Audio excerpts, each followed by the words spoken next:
Jared Duran has been the most important player during this run. I mean, come on. You know that. I appreciate you talking about Rafaela, and I think he made a number of great points, but come on. Yeah. It's Jared Duran. There's so many stats to back that up. And, one of the things, right, that he's leading the team in triples and doubles. The offensive numbers gone up.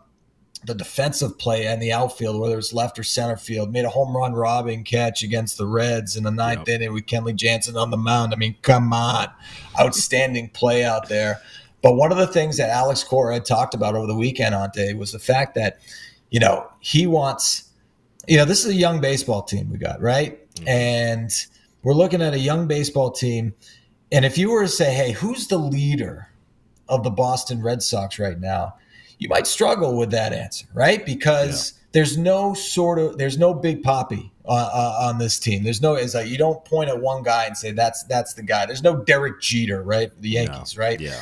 There isn't. There's a bunch of young guys, and Rafael Devers, right? You could point to him, but that's not his style. He's not the vocal leader. He's not the pound his fist on the chest kind of guy. Like, let's go rally the troops. No. So they need somebody like that, and a guy like Jared Duran, who had struggled at the big league level, who had gone through so many different issues, on the field, off the field, talking, being open about his mental health, has overcome that.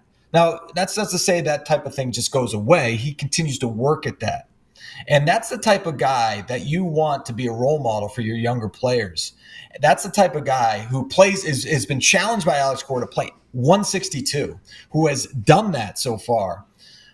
That's the type of guy you want the young players, not only in this roster, Ountae, to look up to.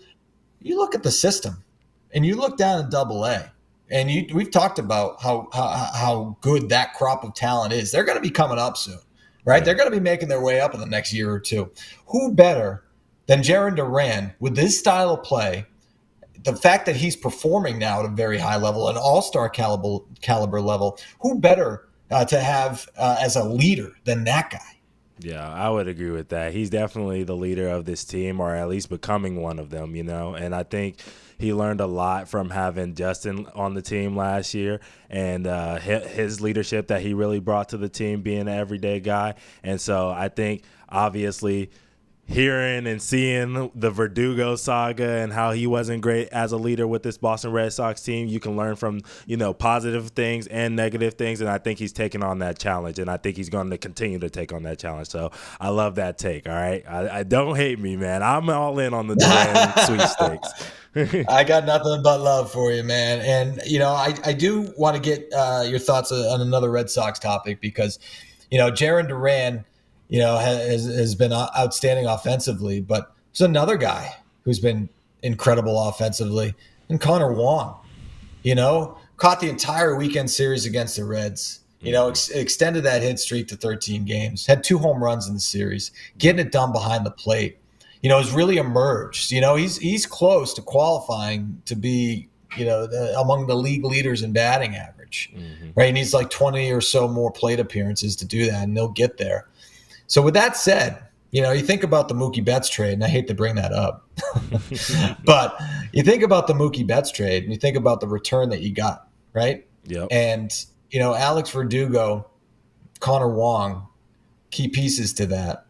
And at the last couple of years, you're thinking, it's obviously Verdugo, the best piece that the Red Sox got in return, right? Yeah. But now, I don't know, have the scales tipped a little bit in Wong's favor? And do you look at the Red Sox starting catcher as the best piece in the return for Mookie Betts? No. No, you know what I mean? Honestly, no. And I think some people are going to say, oh, well, Ountae, you're a Dodger fan, or at least used to be a Dodger fan. Look, I can root for both teams. I'm a Dodger fan and a Red Sox fan because we don't have to see each other until the World Series. But look, Verdugo has just been a much better Red Sox player throughout the 4 years that he spent here in Boston.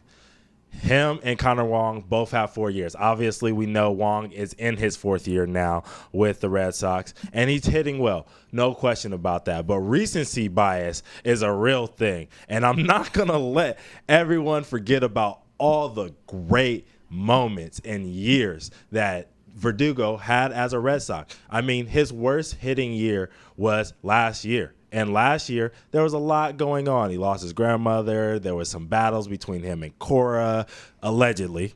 So I just think he had a lot going on in his mind. When we fast forward to the first half of that season, when the Red Sox were making a huge run, as they are making right now, Verdugo was the best player on the team, like Duran. Like how we're talking about Duran. I would walk around the city of Boston, and you would expect, right, the $300 million man, Rafi Devers, to be the guy that the kids love. Oh, he's the best player on the team. I would ask kids, I would say, hey, who's your favorite Red Sox player?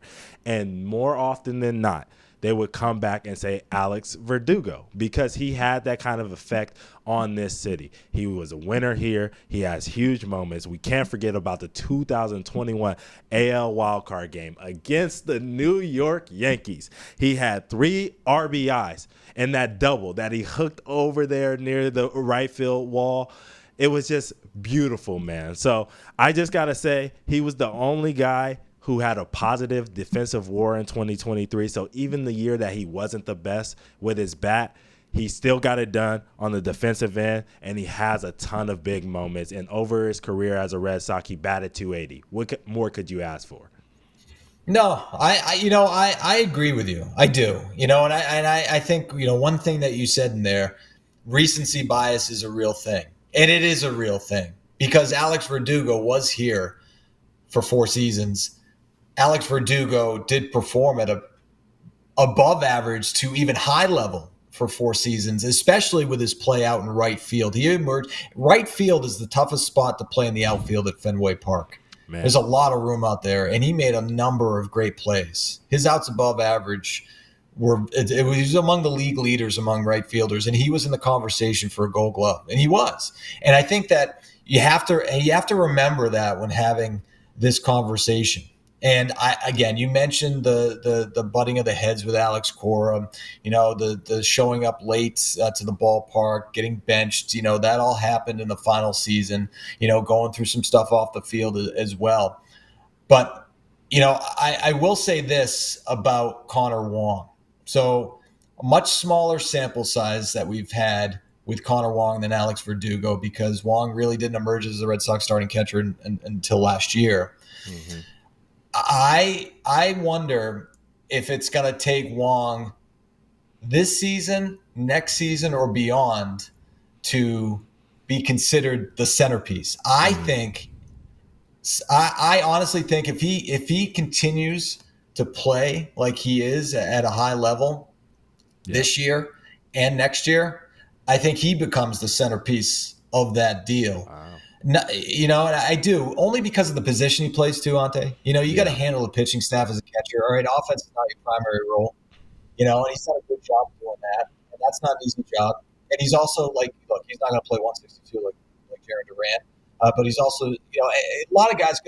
I look at that game 2 against the Reds, right? So you got game 1 against the lefty, Wong starts. You got game 2 against the righty. You got game 3, which was against the lefty. That game 2 could have easily been an off day for Wong. Wong could have banged out that day. Instead, he caught that day. Mm-hmm. And he hit. And he performed. And the Red Sox won. And so I look at that as leadership, right? He's not going to be the rah-rah guy. But I look at that as leadership. But I do agree with you. Overall, I do believe that it's still Alex Verdugo as the centerpiece of that deal.